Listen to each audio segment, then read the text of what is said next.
xubnaha golaha baarlamaanka dowladda federaalka Soomaaliya ayaa maanta markale shirkoodii caadiga ah waxa uga furmay xaruntooda baarlamaanka ee magaalada Baydhabo. kulanka maanta uu shir gudoominay gudoomiyaha golaha baarlamaanka Sheekh Aadan Maxamed Nuur Sheekh Aadan Madoobe isla markaana ay soo xaadireen 190 xildhibaan. doodii maalmaha ka socotay ku saabsan heshiiskii saddexda mas'uul ugu sareeyay dowladda federaalka Soomaaliya soo yeeshan dalka Itoobiya ayaa maanta la soo gabagabeeyay iyadoo maanta cod loo qaaday qodob kamid ah qodobadii heshiiskaas kaasoo ahaa 10kii wasiir ee iyagu iska casilay xilkii ay ka hayeen golaha wasiirada dowladda federaalka Soomaaliya iyagoo markaa lagu tilmaamo inay ahaayeen dhinaca madaxweynaha loolankiisa siyaasadeed ka dhaxeeyay madaxweynaha iyo ra'iisul wasaaraha ayaa maanta xildhibaanadu u codeeyeen inay kuwaasi ka sii mid noqdaan iyeen kale 175 xildhibaan ayaa iyagu codkooda ku diiday inay ku sii mid ahaadaan xubnaha golaha wasiiradaasi halka 15 xildhibaanna ay ka ogolaadeen inay ka sii mid ahaadaan.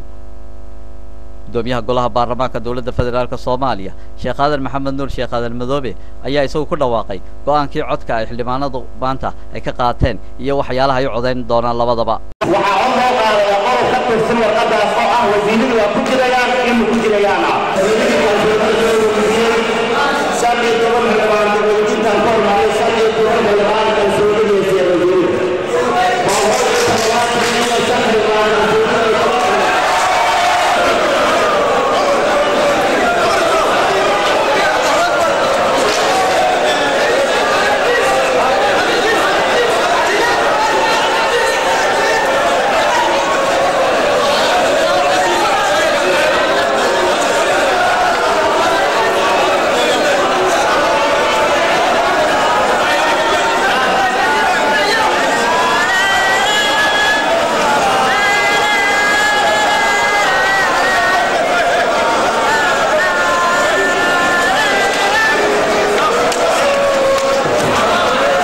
markii ugu horeysay xubnaha golaha wasiiradu ay u codeeyaan wasiir ka sii mid ahaanaya dowladda federaalka Soomaaliya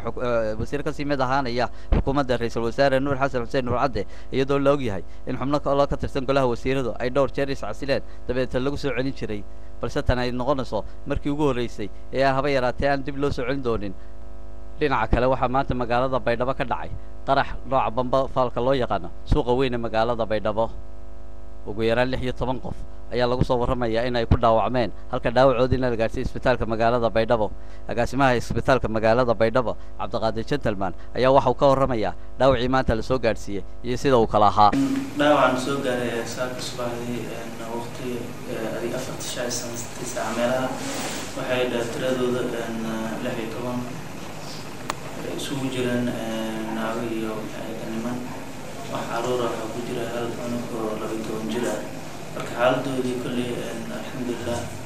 qaar xogaas oo cusbaan qaarna xogaas deganaan intaas yahay. Yaasiin Maxamed Bucul Universal TV xarunta baarlamaanka magaalada Baydhabo.